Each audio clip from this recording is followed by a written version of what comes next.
The St. Louis Blues find themselves in a pretty competitive Central Division for the 2024-25 season. After an active NHL offseason, where does each team in the division stand? Who are the top players for each team? And who are some notable additions and subtractions from each team? Alec and I are going to talk about all that and more on today's episode of Note News.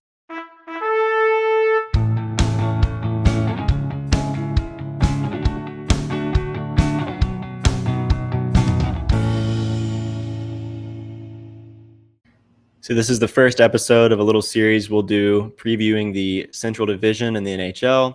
But before we get into it, if you haven't already, like this video, subscribe to our YouTube channel. We just hit 150 subscribers, so that's awesome as we get that ball rolling. So we really appreciate all that. If you're listening on Apple or Spotify, we really appreciate a 5-star rating. That goes a long way. And we're also on TikTok, Twitter, and Instagram at No News Pod, so you can follow along with us there. We've got some cool graphics and short form videos cooking right now that we're going to post here pretty soon. And just share Note News with friends and family if you like it. There's people that you think would enjoy it.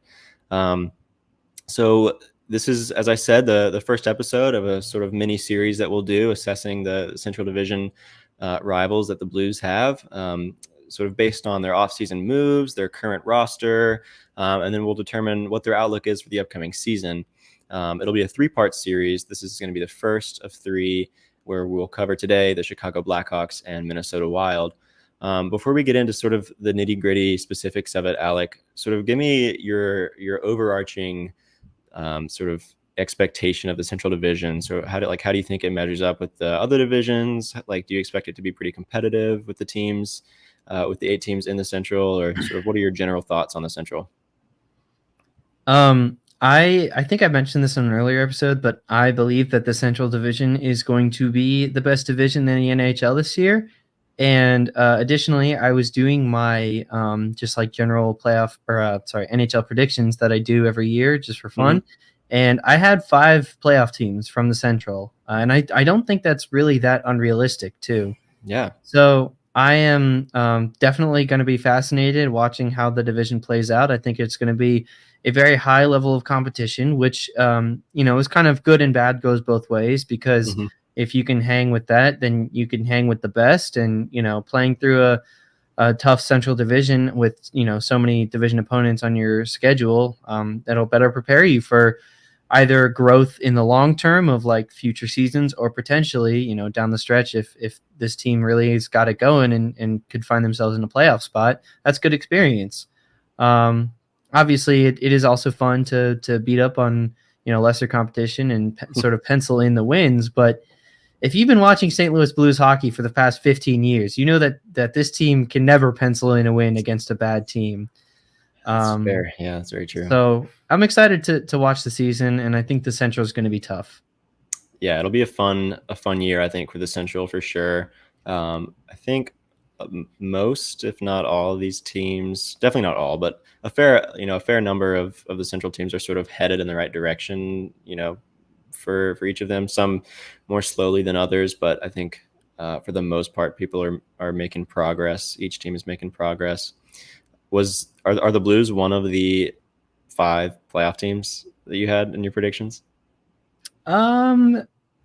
Hypothetically, maybe not, but they were only like 3 points out. So okay. Well, I already boldly predicted in our bold predictions episode that the Blues are gonna finish with 98 points and make the playoffs. So one of us will be right, and we'll just have to wait and see. I won't make you give away your 5 playoff teams yet. We'll sort of get into that as we talk about each team. Why don't we start with the Chicago Blackhawks? I think that's a good place to start. So I think the structure we're doing for this series is today we're going to sort of talk about who we expect to be sort of at the bottom of the Central with Chicago and Minnesota. We'll look at some playoff hopefuls in the next episode, and then we'll finish it up with sort of the brass of the Central, sort of those top teams. So let's start with the Chicago Blackhawks. I guess one thing before we start too, if it isn't like necessarily clear, we're not breaking down the Blues in this series, because we break down the Blues in every other episode. So this is all the other Central teams. Exactly. Yeah. We're sort of previewing the rivals, sort of getting a feel for what the Blues are up against this year. So the Blackhawks, I think a lot of people are pretty high on the offseason that they had. If you look at articles from a lot of writers at The Athletic, a lot of people like what Chicago did this offseason. They made a lot of moves. They honestly and fairly, to be fair, they made a lot of moves and did improve the roster. But if we're being honest, they were so bad last year that there was no way to go but up. I guess they could have just like driven the ship further into the ground and traded away, made some dumb trades or something like that. But if you look at the moves they did, I think it's safe to say that they did improve a fair bit when you consider how bad they were last season. So we'll start with some notable subtractions. So players that they lost that were on the team last year: Taylor Radish, Tyler Johnson, Mackenzie Entwistle, and Nikita Zaitsev are all headed out of Chicago. And then notable additions, you're looking at Tyler Bertuzzi, Teuvo Teravainen, Ilya Mikheyev, Pat Maroon, Alec Martinez, TJ Brody, and Laurent Brossoit. I think are if that's not all of them, those are sort of the big names. So what's your take on the Blackhawks offseason, sort of when you consider the players that left, when you consider the players that they added? What's your general take of the Chicago Blackhawks offseason? I think I kind of agree with the consensus that they did get better. With the asterisk, you said that they were really bad, so it was hard to not get better. Honestly, the other, I guess, unfortunate thing is a Blackhawks hater. I'm okay saying that. I think they kind of did the right moves for what they should have done with where they're at in their sort of franchise timeline. So obviously we're all very familiar, or at least you should be familiar with Connor Bedard. Yeah. He looks like he's on a path to being one of the 5 best players in the NHL. And I don't think that's really that absurd to say that. Yeah.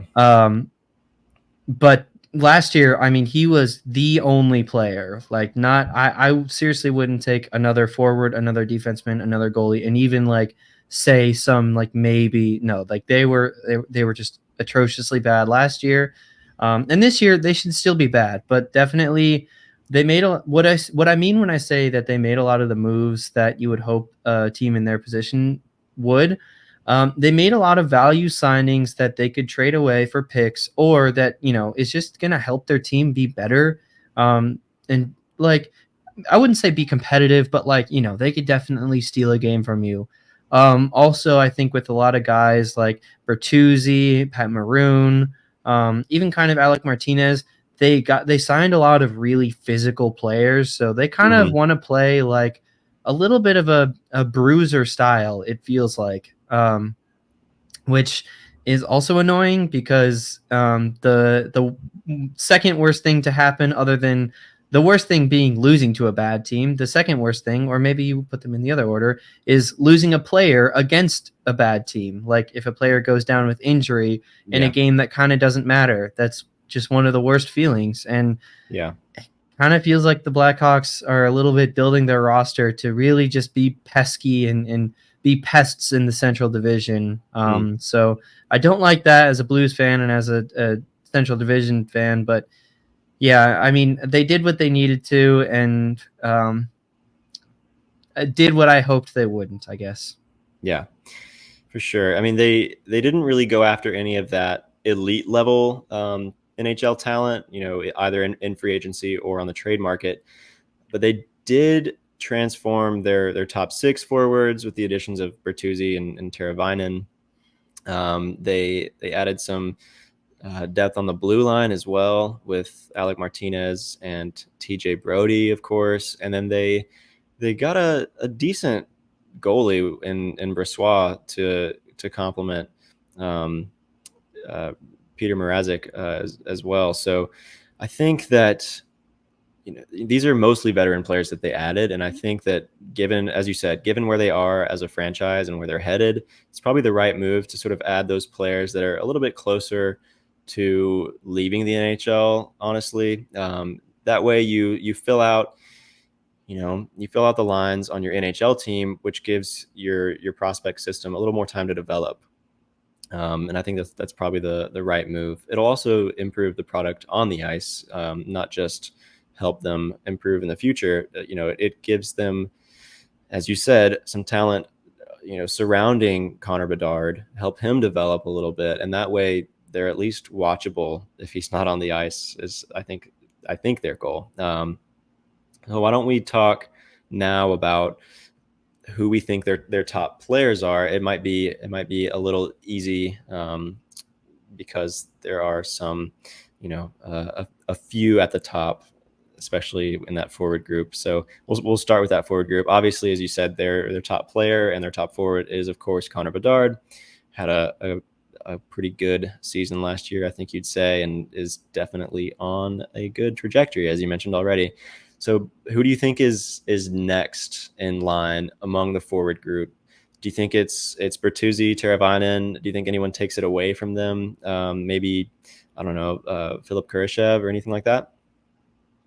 I think it's Teravainen, and I think there's kind of so if Bedard is up here, and I guess for audio people, just imagine Bedard is at the top. There's a significant gap, probably halfway down, maybe even further, probably even further down up is Teravainen, and then like between Teravainen and the next guy, there's still like, if Teravainen's at like 35th percentile, the next guy's probably Bertuzzi at like 25th percentile or something. So I think Teravainen is kind of a standout player on this roster that isn't Connor Bedard. Really just solid career in Carolina, really good scorer, and yeah, their top line is actually a top line that can like score some goals, and they already had like an okay top line with bottom of the league talent last year because of Connor Bedard. So now giving him Teravainen and probably Bertuzzi on his left wing, I'd imagine. That's like a real top line. I'm not going to say it's like, even a top 10 top line, but it's a real threat in any given game to put up points. And I think Teravainen is really going to profit with playing next to Bedard. So he's my number 2. I think I would probably agree. I mean, if not him, it's Bertuzzi. And looking at I think Bertuzzi's 28 and Teravainen's 29, so like they'll be around for a little while longer. It's just sort of the only question is how long will they be good? But I think, as you mentioned, they'll be good compliments to Bedard. I think at least a step in the right direction. So. Obviously, Bedard is the top forward, as we mentioned, but they did sort of beef up that top 6 a little bit. What about top defensemen? Do you think it's still, I don't know, Seth Jones? Who do you think is on top on their blue line? I still think, I did, like we said that they improved their roster and they like can hang better in NHL games. This defense is still atrocious. It's so bad. Yeah. I think maybe I'm just lower on them than consensus because I'm a hater, but I don't know. I just don't see it at all with this roster. Yeah, I guess the answer is Seth Jones, but like I really don't know. I know people kind of like Korchinski as a prospect, so yeah, we'll see. But I mean, Seth Jones is on maybe the worst contract in the NHL, $9.5 million. With a no move clause until 2028 or 2030, excuse me. It doesn't matter, and we forget because he's on a terrible, terrible team. But like this kind of makes any Edmonton or even St. Louis like defenseman contract look pretty good. Like so, but value aside, because value doesn't matter for a team like this who's going to be under the cap anyways. I guess he's their best player. He's an offensive defenseman who produces okay offensively and is terrible defensively. But I guess that still adds something, even if it's still a net negative. Because outside of him, I just don't know with this defense. I don't really know how they can hang with. I mean, there's so many Yeah. like talented young forward cores even in their own division that are just going to outspeed them, and that's Yeah. just like I think Utah is going to be a nightmare matchup for this team. Hmm. Anyways, I've said enough. I think Seth Jones is the best in a group of horrible players. I think Alec Vlasic projects to be, or Alex Vlasic projects to be okay. But I think I'd agree that Seth Jones is kind of the guy, um, or the best guy on a, as you mentioned, Mm-hmm. underwhelming blue line. What about goalies? I think this is the more interesting conversation, comparing last their roster last season and then going into this season with the addition of Laurent Brossoit. They already had Peter Mrazek, as I mentioned. Um, so do you think it's going to be kind of like a 1A, 1B situation, like an even split tandem? How do you think the goalie situation will play out? I will say Brossoit just underwent some knee surgery, so and he's in knee surgery, and he's expected to miss 5 to 7 weeks. So it'll definitely be Mrazek's net, at least for the next little bit. I guess he might be back not that long into the season, but um, I think to start the season, it'll be Mrazek's net, of course. So how do you think the goalie situation plays out? When you think about, I don't know, looking at the depth chart that Dom from The Athletic made, it looks like he thinks Laurent Brossoit will have a sort of a higher net rating than Peter Mrazek. But it is difficult to project and predict goalie performance specifically. So again, yeah, the question is, how do you think the goalie situation plays out? Who do you think is the number one goalie? What's your take on that situation?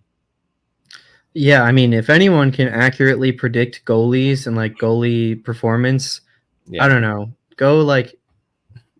Go get paid $500 million by an NHL team because no one knows. But I kind of think this is Mrazek's net even without the injury. A little bit older, but I think the aging curve isn't quite as important for goalies because their range of motion is just so much less. And Mrazek kind of has played this role for a couple of years now with Hmm. Toronto. I mean, even when he was not that old, like back on Pittsburgh, and he's made some stops in between that I'm are escaping me. But I think Mrazek's probably the guy. Brossoit is to me kind of a forgettable, but like okay enough, sort of like your replacement level backup or like Hmm. the default like NPC backup goalie, if you will. The most games he's ever started in a season were last year with 22. Also in 2021-22, he started 21 games. Um, Last year, he put up a 927 save percentage in 22 games, which is phenomenal. But then you look at he was playing on the Winnipeg Jets, who are one of the best defensive teams of the last, I don't know, 10 Right. years last Yeah. year. So it's hard to not be good behind that team. In 2022, when he started 21 games with the Golden Knights, he had an 895 save percentage. So to me, this is pretty much just the average NHL backup goaltender, which is why, and with the injury too, I think that to me, probably, if not, I would expect probably like a 60-40 split maybe between Mrazek and Hmm. Brossoit to give them a chance to like ride the hot hand if Brossoit really looks exceptional. But yeah, I don't think the goalies are anything that the Blackhawks can really hang their hats on for this coming season. I think they're going to need to score if they want to win games because they are going to get scored on. And these Oh yeah. goalies are certainly not raising the floor of this team. I think Mrazek had an okay year last year if you consider again how bad the defense was and how much they let through. But yeah, I mean, I'd agree. They're going to have to rely on scoring, as you said. Moving on to their prospect system is one of the last things we'll take a look at before we, I guess, give our predictions for 2024-25. I think it's safe to say they have one of the best prospect systems in the league, if not the best. Obviously, Connor Bedard is still really young, and he's not exactly a prospect anymore, but he is pretty young. They also drafted Artem Levshinov in the 2024 draft, a defenseman. So instead of getting, the compliment to Bedard for the forward group and Demidov, they went for Levshinov, and I think you're pretty happy about that. Oh my gosh.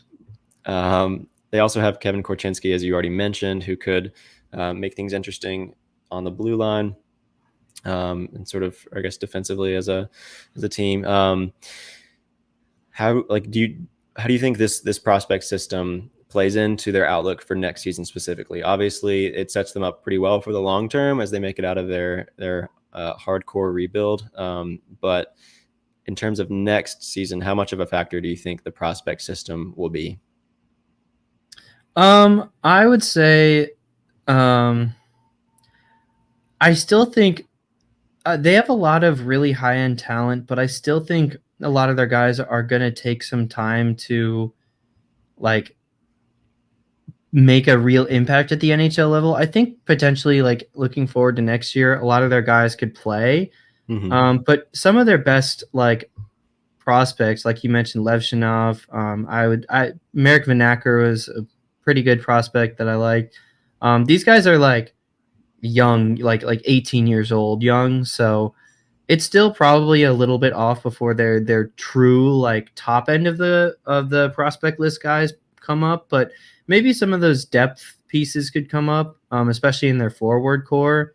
So I don't really expect them to change a ton about this team's outlook. I think they're still quite a few years off from Yeah. competing. I would say at least 3 years off for even competing for a wild card spot, at least as things stand right now.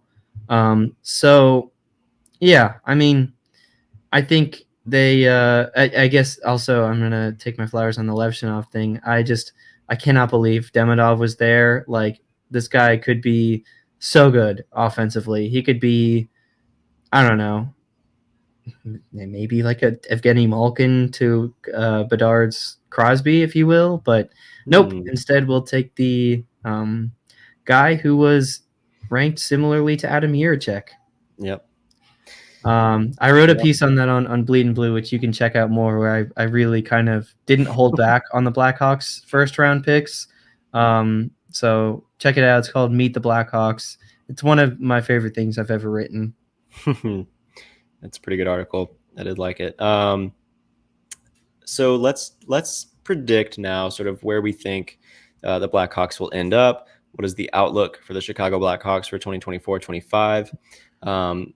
I'll go first if that's cool. I think so. Just for reference, last season they finished dead last in the Central with a record of 23-53-6, 52 points. So the basement of the Central, just really, really bad. The I basement of think, the NHL.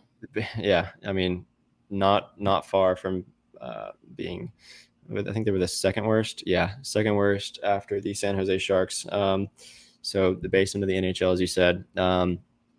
And again, as we mentioned sort of earlier, it's hard to not improve. It's hard to go any way but up from there. So I think their outlook for next year is much better than last season. Still bad overall, but if we're talking about where they'll finish in the division, I think it'll still be last, and it could be last with like, I don't know, what sort of point improvement do you think we're looking at? They had 52 points last year. Do you think they, I don't know, make it up to 60 points, 55? I think they could clear 60. Yeah. Yeah. Yeah, so I think still last, but better. I think they are headed in the right direction as a franchise. Still not that worried about them as a team, but in the long term, that might be a different story. So, what do you think about the outlook for the Chicago Blackhawks next season? Yeah, I think I have them finishing around like probably 65-ish points. Okay. So I do also have them probably in contention for first overall pick, but I don't think they're the favorites. In my opinion, I don't think they're the favorites, and Hmm. I don't even know If they could be bottom 3. I think there's a couple teams worse, but that might be a little bit of a hot take. So I think they'll be in the lottery for sure. I think they'll have a top 5 pick. I think they'll be a bottom 5 team. And I think you can't really put them anywhere but last in the Central. Yeah. But like, this isn't a team unlike last year. That was like one of, if the San Jose Sharks weren't a thing, that's one of the worst NHL rosters I've ever seen put on the ice, and they won't be that this year. Mm-hmm. For sure. I think 65 is sort of a good benchmark, I guess, or a good prediction. That's a fair bit of improvement, but that still would have been last in the Central last season. So I think that's a pretty fair number. So yeah, I think we agree they are getting better. Still not a great team quite yet, though. Anything else you want to add on the Chicago Blackhawks before we move on to the Minnesota Wild? I don't think so. Cool. So in terms of off seasons, the Minnesota Wild were much quieter than the Chicago Blackhawks this summer. Pretty moderate. I think they added around the fringes of their forward group. They did a couple contract extensions that we can talk about as well. But when you look at their notable subtractions, they did a trade with Boston. They traded away Vinny Lettieri. They acquired Jakub Lauko, and they also acquired or signed Yakov Trenin to a 4-year deal with a 3.5 million average annual value on that deal. So I believe 14 million was the total number on that deal. So those are the notable additions and subtractions. They also signed Brock Faber to an 8-year extension, and they signed Jake Middleton to a 4-year extension, which was maybe a little questionable, but the Brock Faber extension was pretty good, I think, when you look at the sort of the value and how the value of that contract projects as he moves into his prime. I think that was a pretty good contract extension for them. So there was only really a shakeup of their bottom 6 forward group, along with, as I mentioned, those contract extensions. It seems like as a team, they're looking to improve defensively among their forward group. Their penalty kill was pretty bad last year. I think it was something like the 30th worst penalty kill in the NHL. So they're definitely looking to improve that. I think that's what they're trying to do with the signing of Yakov Trenin, who's a pretty solid penalty killer. What do you make of the Minnesota Wild's offseason?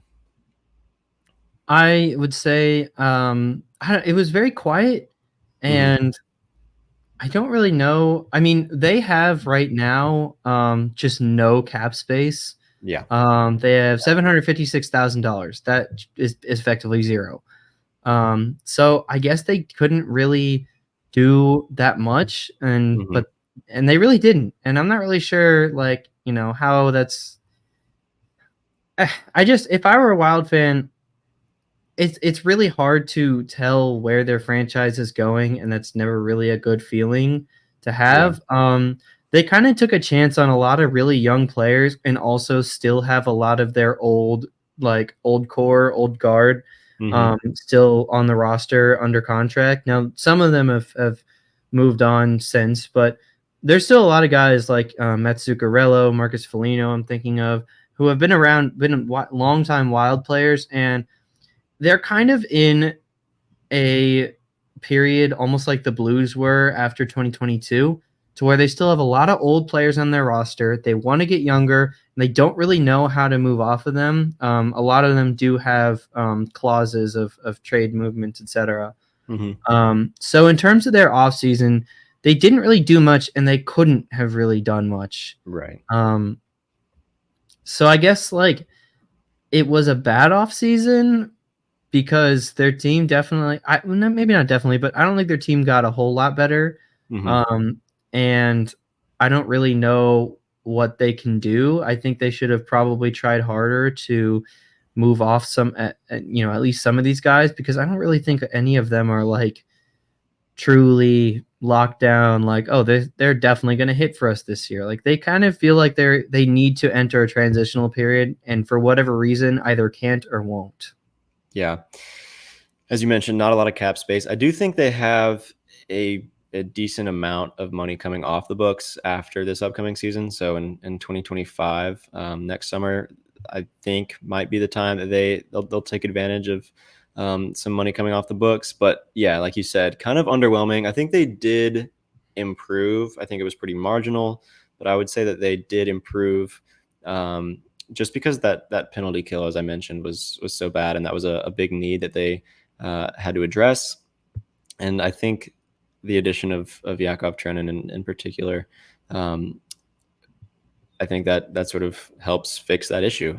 So underwhelming, but I think they improved, I guess. So why don't we talk about their top players?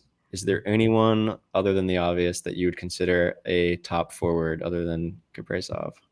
I think the difference between what I said with the Blues in their transitional period and the Wild, what they're in right now, is that on both the offensive and defensive side, they have true like star level players. Like they have an elite Yeah. number one defenseman and an elite number one forward. And that wasn't the case for us. But anyways, on the Wild. Yeah. So yeah, no, Kaprizov is the best player in this team. No doubt. Yes, absolutely. Absolutely. So who do you think is next in line? Who do you think is maybe the number two, I guess, if we want to have a little bit of discussion here on that one? Are we looking at just the forwards?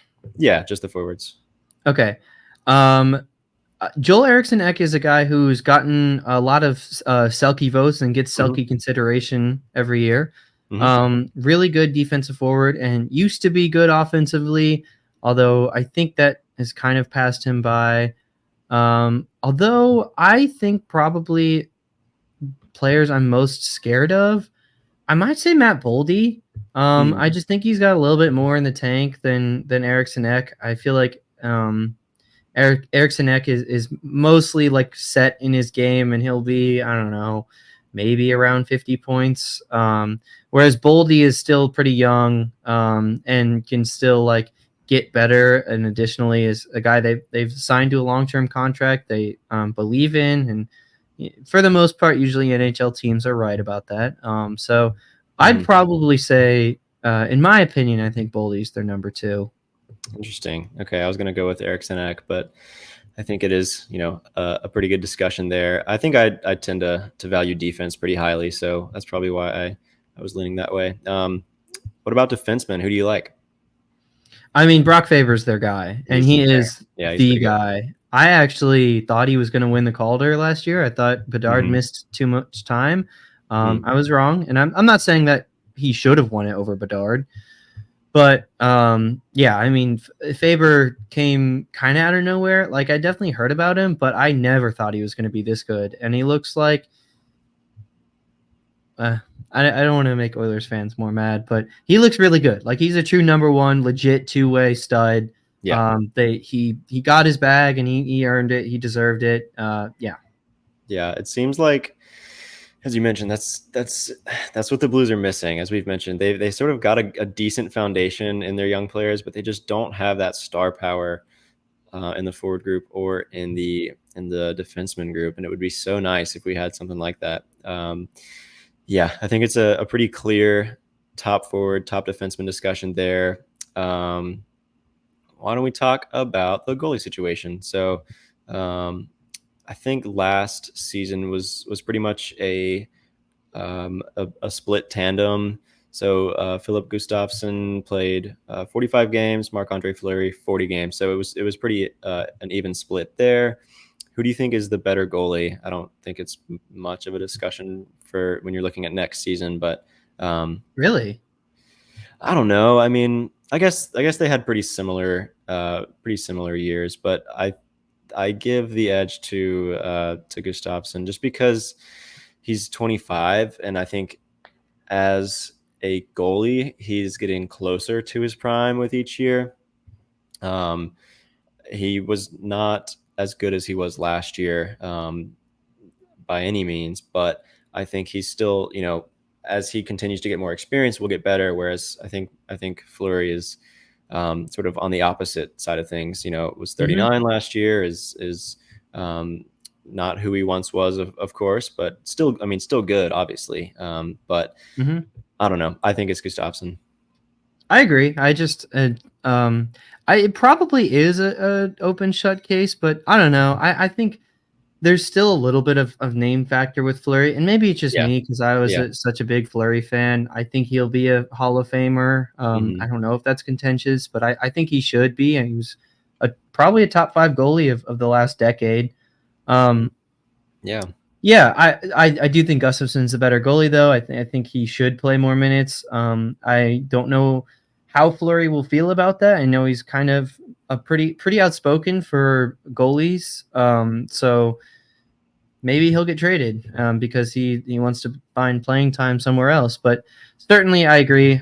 He's kind of on the way out on his NHL career of, as I said, what I think is a Hall of Fame NHL career, but I do think Gustafsson's got more upside. He's kind of shown more in the past 2 years, if we're being honest. I mean, Fleury has the playoff experience and has some really spectacular saves, but on a night-to-night basis, I think they would be wise, and I agree with you to take Gustafsson. Yeah, I think so. I mean, looking at Fleury's career, obviously amazing, as you said, but he had a sub 900 save percentage last season with an 895. That's his first year with a save percentage below 900 since 2005, 2006. That's crazy. How many games did he play that year? Huh? How many games did he play? 06? 05, 06? 05, 06, he played 50 games.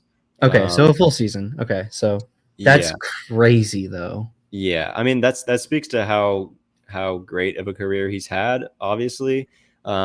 But I think he is starting to show a little regression. And for someone that good, a little regression doesn't make him an awful goalie. I don't think. But I do think that he is sort of the number 2 now in Minnesota.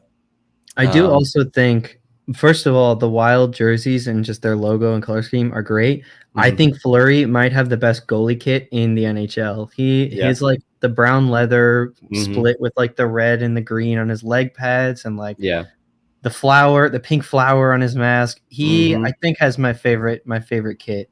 But yeah, no, that's fair. I looking around the Central, there's some pretty cool color schemes. Like I love the Avs as we were talking about earlier, I think yesterday, but there are definitely some cool color schemes around the league. Moving next to their prospect system. Man, I'm the king of segues here. Just cold cut. Moving next to their prospect system, I think they have a pretty decent system. I mean, I wouldn't say it's like the best of the best, but I think it's sort of in the upper part of the middle tier, or maybe the bottom part of the upper tier, something like that. Pretty good. They just drafted Zeev Buium this year. They did what we really wanted the Blues to do and traded up for, I think it was the 11th pick. I think it was the 12th. Their 12th? Okay, yeah. They traded for Philly's pick and drafted Zeev Buium with that spot, and that would have been so great if the Blues had done that, but what's done is done. They also have Marco Rossi. What are some other names you like in the prospect system, and do you think it'll play any kind of significant role in the outlook of the Wild for the upcoming season? Zeev is definitely their number 1 guy, definitely their best prospect. The moment he was drafted, just that's a different level. Yeah. I really like Jesper Wallstedt, a goalie prospect. Okay. I think he could have a chance to play pretty soon also. So that's a name I'm keeping my eye on, and he's a pretty highly touted goalie prospect. And then other than that, I feel like they have a lot of kind of solid depth guys, but I don't really know if any of their other prospects I'm really like, I think are really going to make like top line impact.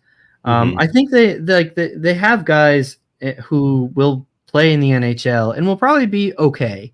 But I think Zeev and Wallstedt are kind of 2 of their, and I guess you mentioned Marco Rossi too. He's had some time, but yeah, Yeah, I think those two are kind of a different level of. I would say Zeev is like a tier 1 prospect. Hmm. Jesper Wallstedt's like a tier 2, and the rest they have a bunch of like tier 3 guys who, yeah, could all be solid contributors in 2 to 5 years. I don't know.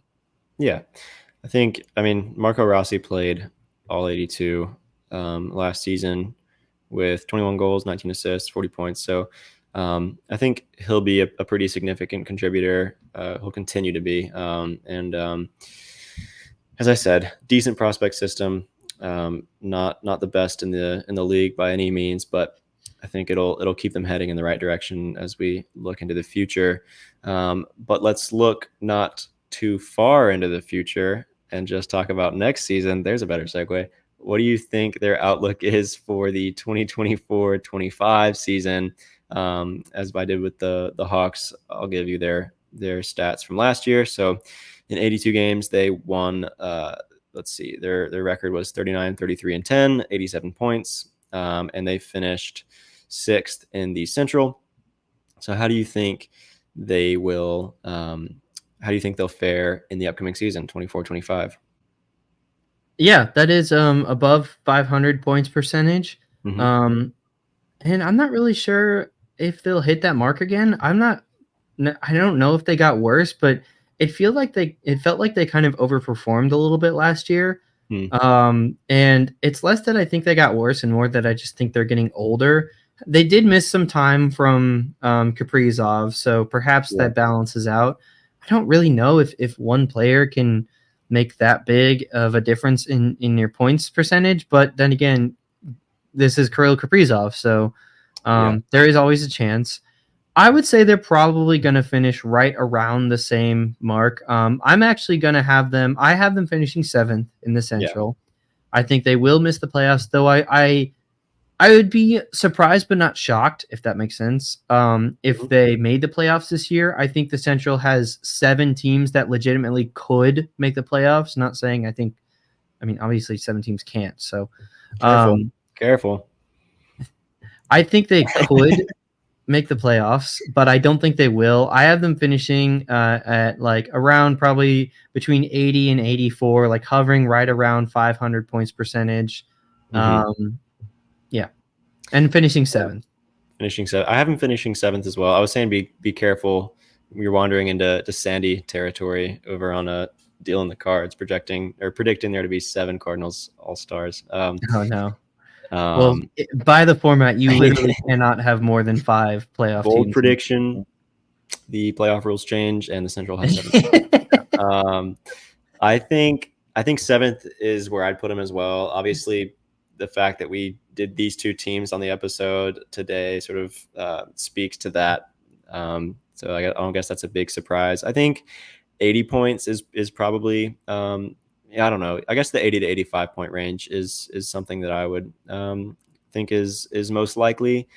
I don't think that they got worse by any means. I think they did improve slightly. I just think that there are other teams that got a lot better, mainly the Utah Hockey Club. That's weird to say, but yeah, I think Utah, or I guess Arizona, who finished 7th last year, I think they'll take a pretty big step forward. Not to get too much into that before we do the next episode, but I think they're headed in the right direction at a better rate than Minnesota is. So I think finishing 7th is probably more than likely what will happen for Minnesota. So that's sort of our first episode of this little mini series previewing the Central Division for 2024-25, starting with sort of who we think will be in the bottom of the division. I think that this will be a fun little series as we get into it. As I mentioned, the next part of this series we'll look at sort of the middle pack of the Central Division. Thinking about who is hopeful for the playoffs, who could maybe sneak in, but not necessarily that top tier quite yet. And then, of course, at the very end, we'll talk about those the brass of the division. So I think those will be some cool episodes. I'm excited for it. And of course, if anything of note is to happen between these, we'll do episodes on those as well. So if you want to catch those episodes, make sure to subscribe on YouTube, like our videos, Follow us on Instagram, Twitter, TikTok at Note News Pod. If you're listening on Apple or Spotify, 5-star rating helps us out a ton. So we really appreciate all of that. Everything is headed in the right direction, I think. So I think it'll be a fun season. We're in the home stretch here, Alec. We only have less than a month until the Blues are playing hockey. So preseason, but still, I'm excited. We've got some cool stuff in the works, some exciting things happening soon. So stay tuned for all that. We really appreciate all that. I think that'll do it for us this time. We'll see you next time on Note News. And of course, let's go Blues. Beat the Hawks.